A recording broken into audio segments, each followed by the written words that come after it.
श्री परमात्मने नमः। ओम श्री सत्य गुरुदेवाय नमः। ये देखिए भगवान ये बता रहे हैं 7वें अध्याय का यह है 5वां श्लोक। किस ये 8 प्रकार से जो भेदों वाली अपरा अर्थात मेरी जड़ प्रकृति और हे महाबाहु इससे दूसरी जो मेरी जीव रूपा परा अर्थात चेतन प्रकृति जान जिससे संपूर्ण जगत धारण किया जाता है। ये समझा रहे भगवान कि एक प्रकृति कैसी है भगवान की, परा और एक है अपरा। दोनों में बहुत भेद है। परा माने भगवान ने कहा कि वो परमात्मा और अपरा माने ये प्रकृति माने जड़ प्रकृति। अपरा प्रकृति तो जड़ है परंतु इसका ऊपर भगवान की परा अर्थात चेतन प्रकृति है जिसके द्वारा जीवात्मा का संकेत होता है कि ये प्रकृति अपरा प्रकृति के अपेक्षा सूक्ष्म और उससे अधिक श्रेष्ठ और सामर्थ्यवान है। उसके द्वारा ही जगत धारण किया जाता है। ये बता रहे भगवान कि देखो जो अपरा है इसी को सुनते ही समझ लेना चाहिए कि ये परा माने भगवान से कम है। परा माने परमात्मा और अपरा माने ये प्रकृति। इसको ये बताया कि जो प्रकृति जो अपरा है इससे पराशक्ति श्रेष्ठ है। कैसे? क्योंकि वो परमात्मा है, परमात्मा से जुड़े हुआ उसका नाम है परा। परा माने परमात्मा। जैसे गुरु ने बताया है कि जहाँ पर पा शब्द आए वहाँ पर परमात्मा ही जानना चाहिए। जैसे पति है, पुत्र है, परिवार है, ये सब भगवान ही स्वरूप है। लेकिन हम क्या करते हैं इनमें मोह ममता डाल देते, इच्छाएं कामना डालते, यही हमारे दुख का कारण होता है। अगर हम भगवत भाव जैसे परमात्मा हमको दिखाई नहीं देता है और उसका हम अनुभव करते, ऐसे ही संबंधी भी हमारे जो जुड़े हुए हैं इनका हमको अनुभव करो कि एक परमात्मा की ही कृपा से ये सब कुछ बना हुआ है। और नहीं तो मुंह दो आंख कतहूँ कुछ नहीं। संसार से जब चला चली होती है तो कौन किसका कौन किसका। तो इसलिए समझा रहे भगवान कि उसके सामर्थ्य को जान करके, उसके सूक्ष्म भाव को जान करके वो श्रेष्ठ जो पराशक्ति जो है वो श्रेष्ठ है अपरा से और सामर्थ्यवान है। उसके द्वारा जगत धारण किया जाता है। किसके सहारण? परमात्मा के सहारण। अपरा शक्ति जो है प्रकृति वो अपने आप कोई कार्य नहीं कर सकती। जब उसके अंदर परमात्मा विद्यमान होता है तभी कोई कार्य हो सकता है। तत्व को इस प्रकार आसानी से समझा जा सकता है।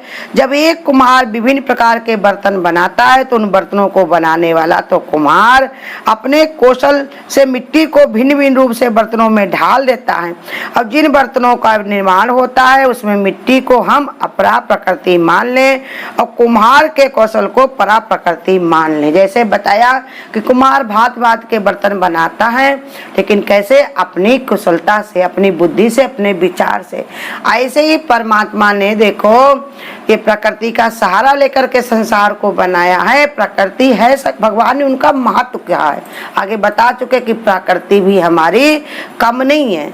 वो तो कहते हैं हमसे भी बड़ी है प्रकृति। जैसे संसार में भी तो सब कहते हैं कि माँ का स्थान बड़ा होता है, माँ सेवा करती, देख रेख करती, उसके लिए मोह ममता करती है। लेकिन बच्चा आता तो पिता के ही से ही है। तो ऐसे ही परमात्मा ही उसकी शक्ति है, महत्व पिता का कम नहीं है। लेकिन वो उसकी जिम्मेदारियां ज्यादा होने के कारण संसार उसको आगे महत्व देता। फिर दूसरी बात ये रहती है कि वो अपने परिवार को छोड़ करके दूसरे के परिवार में रह करके अपने अहंकार को छोड़ करके सम्मान को भुला करके शरणागति लेती है पति के, इसलिए संसार उसको महत्व भी देता। ये प्रकृति हमेशा भगवान को अंगीकार करती है, आगे कर देती है। और भगवान इसीलिए भगवान भी अपनी प्रकृति को आगे कर देते। कहते देखो ये अपने लिए हमारे लिए सब कुछ अपना लुटाती है तो हम क्या इसका सम्मान भी ना करें। जैसे अच्छे पुरुष होते हैं, सम्मान जैसे अच्छे लोग होते हैं तो वो अपनी स्त्रियों का बहुत सम्मान करते। कहते जिसने अपने माँ बाप को छोड़ा, अपने परिवार को छोड़ा, हमारे लिए अपने सब कुछ, अपने शरीर को बर्बाद किया तो हमको क्या इसको हम सम्मान भी ना दें, क्या हम इसको अपमान दें? तो जो सभ्यतापूर्ण जो लोग होते हैं तो सम्मान करते हैं। लेकिन ज्ञान भी यही कहता है कि जब तुम किसी को सम्मान दोगे तो तुम्हारे लिए सम्मान जरूर मिलेगा, और जहाँ पर तुम अपमान दोगे तो तुम्हारे लिए भी अपमान कहीं न कहीं रखा जरूर है। तो इसलिए भगवान अपनी प्रकृति को आगे करते। लेकिन तत्व यही है कि भगवान ही शक्तिमान है, सामर्थ्यवान है। प्रकृति भगवान के बिना कुछ भी नहीं कर सकती। तो इसलिए समझा रहे, जैसे कुम्हार बर्तन बनाता है, तो अगर कुम्हार बर्तन ना बनाए तो मिट्टी से क्या अपने आप बन जाएगी? सुराही है, ये सब घड़े हैं, सुराही है, जो चिलम है, गमले हैं, ये सब चीजें क्या बन जाएंगी? मिट्टी जरूर सकता है, बनते तो मिट्टी से ही हैं, लेकिन उसको बनाने वाला कौशल कौन किसके अंदर होता? कुम्हार के अंदर बुद्धि होती। ऐसे ही परमात्मा, प्रकृति सारी सृष्टि को रचती है, लेकिन परमात्मा ही उसके अंदर बैठ करके उस कार्य को आगे बढ़ाता है। इसलिए बताया तरह तरह से जिन बर्तनों को निर्माण होता उनमें मिट्टी तो अपरा प्रकृति है, और कुम्हार के कौशल को परा प्रकृति मान लें तो इस अपरा उपमा से सृष्टि का निर्माण भी कुछ कुछ समझ में आ सकता है। एक इशारा दे रहे भगवान कि समझने के लिए कि भगवान ने, प्रकृति ने ये सब तत्व मिला करके प्रकृति से हमारा शरीर तो गढ़ा है, लेकिन इसके अंदर बैठा कौन है? एक परमात्मा ही, परमात्मा के अलावा दूसरा और कुछ है नहीं।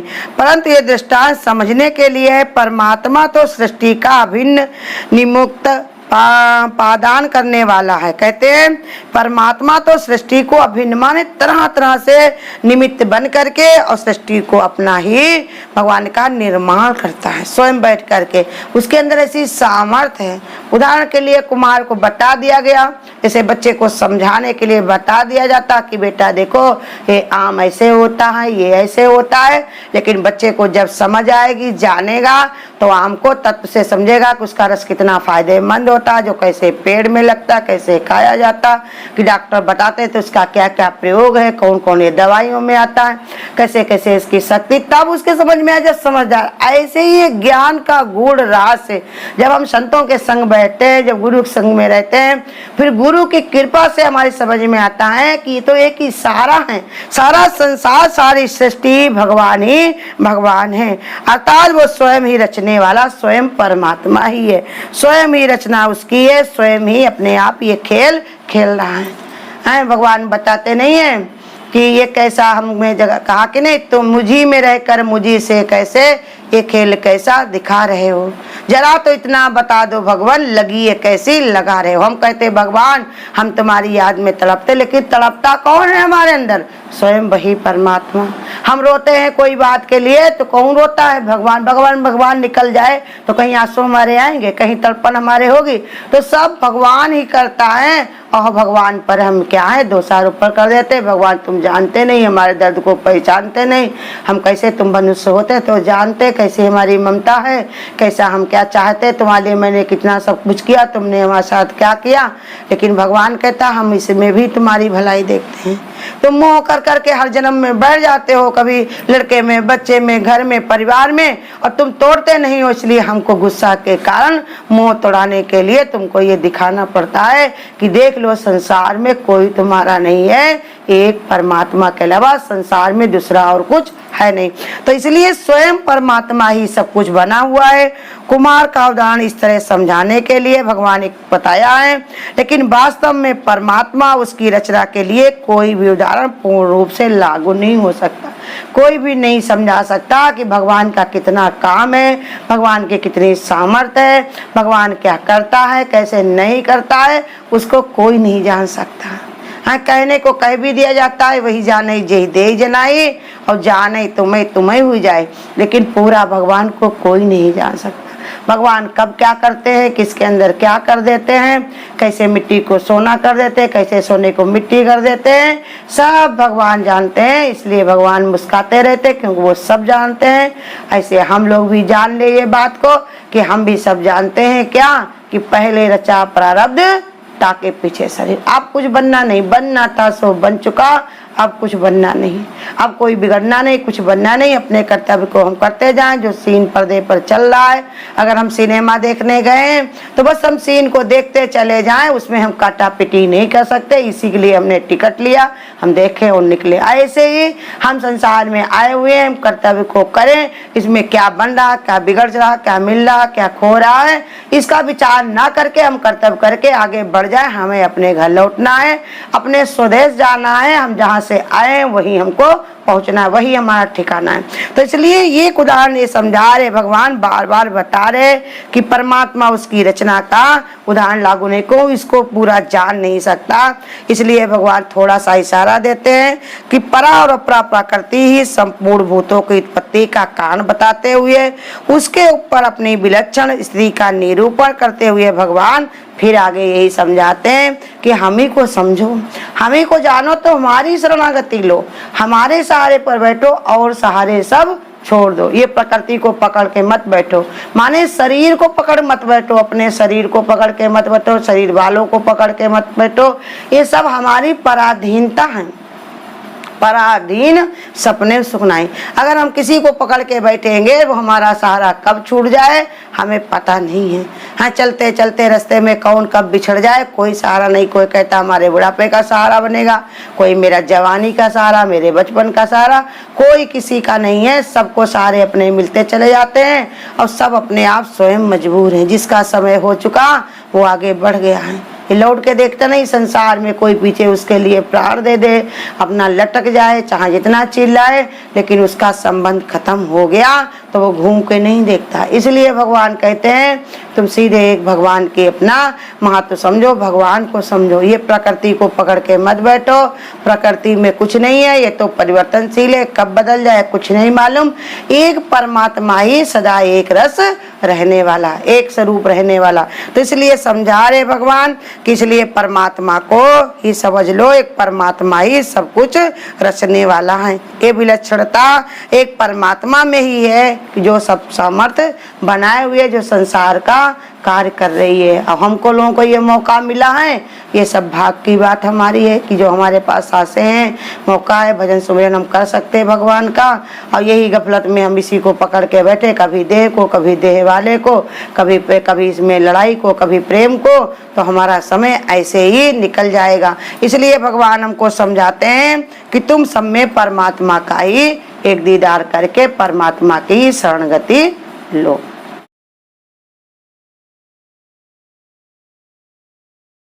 न बिगड़ेगा तेरा सत गुरु शरण आने के बाद, हर खुशी मिल जाएगी कदमों में झुक जाने के बाद।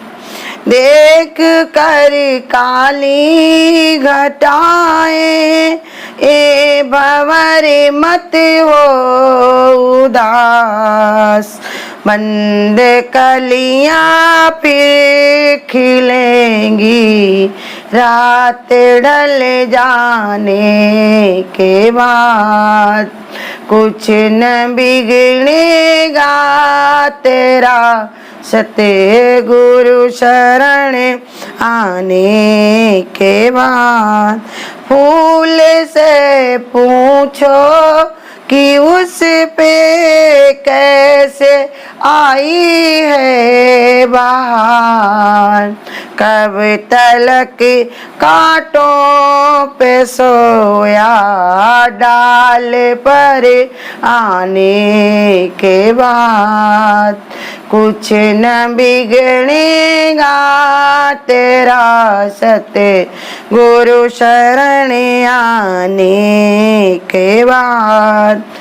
सुरखरू होता है इंसान आपते आने के बाद। रंग लाती है हिना पत्थर पे घिस जाने के बाद।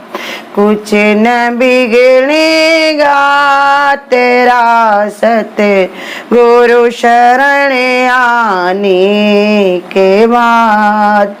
हर खुशी मिल जाएगी कदमों में झुक जाने के बाद।